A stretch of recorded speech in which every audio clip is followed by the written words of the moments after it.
Think back to your very first childhood memory. Picture the scene, the colors, how big the world felt. It likely feels vivid. It feels like you were there, experiencing it exactly as you remember. But biologically speaking, you weren't. Psychologists refer to this as childhood amnesia. According to the data, adults do not possess actual personal recollections of their lives from before the age of 4. What you are actually remembering is a dynamic fiction. Your adult brain has stitched together family stories, old photographs, and childhood artifacts to construct a narrative that feels real.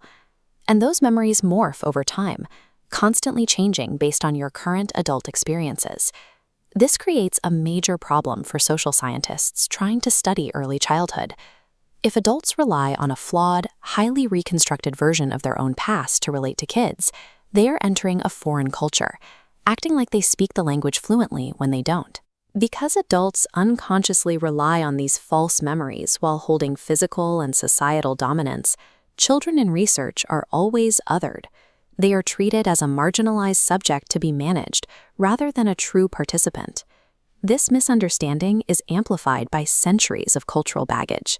Historically, society's view of children has swung from seeing them as naturally depraved sinners needing correction to viewing them as purely economic tools. Look at this vintage reform poster from the early 20th century. It shows children being fed into the gears of industry. At the time, lower-class youth were widely seen as industrial fuel to be consumed by factories for cheap labor. As child labor laws and modern psychology took hold in wealthy nations, that view flipped.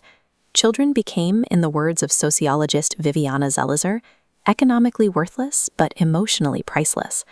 Researchers walk into classrooms weighted down by these conflicting layers of history.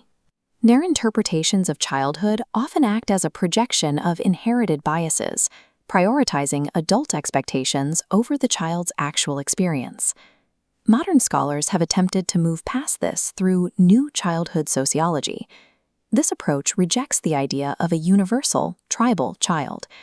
Instead of treating all 10-year-olds the same, it views children as active, diverse agents who construct their own culture. This introduces a delicate balance for researchers. On one side, children are highly capable and competent, perfectly able to articulate their own needs. On the other side, they are physically and socially vulnerable, requiring specific legal protection. To manage this power imbalance, researchers often attempt a positioning dance. Some try to adopt the least adult role in a room, sitting on the floor, wearing casual clothes, and avoiding any disciplinary actions to try and blend in with the children. But this has drawn criticism.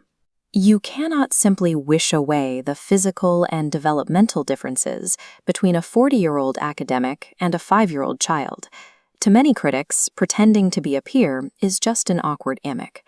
Since researchers cannot magically become children, they have to find a different path. They must learn to ethically and honestly navigate their inescapable adultness. That honest navigation starts with reflexivity. This is the practice of bending back upon yourself to examine how your own social background, race, and assumptions impact the people you are studying. Author and researcher Maria Lahman illustrates this through her memory of a boy named Joey. Joey was a classmate of hers. He was obese, physically dirty, and marginalized by the other kids. Lahman, on the other hand, was athletic, competitive, and socially secure. During a dodgeball game, Joey threw a ball that grazed Lahman's clothes. He yelled that she was out. Lahman scooped up the ball, hit Joey in the stomach, and ignored his claim.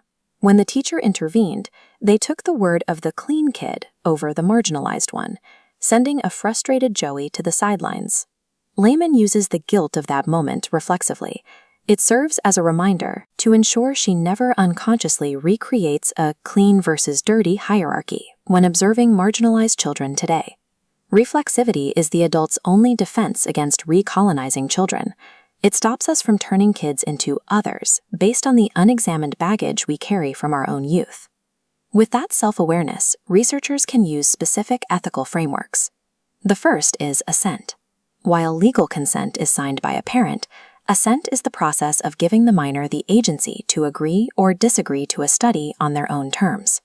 The ultimate methodological goal is intersubjectivity. This means moving past the rigid roles of researcher and subject to reach a shared understanding by meeting the child as a fellow, intentional human being. This often looks like shoulder-to-shoulder research. Instead of lab interviews, adults enter informal child spaces, like a playground or a concrete culvert, and sit beside them, listening to their thoughts and questions as they naturally arise. Genuine ethical research moves past bureaucratic protection from harm. It builds a culture of fidelity, recognizing that children are the primary experts on a world that adults, through the erosion of memory, can no longer truly access.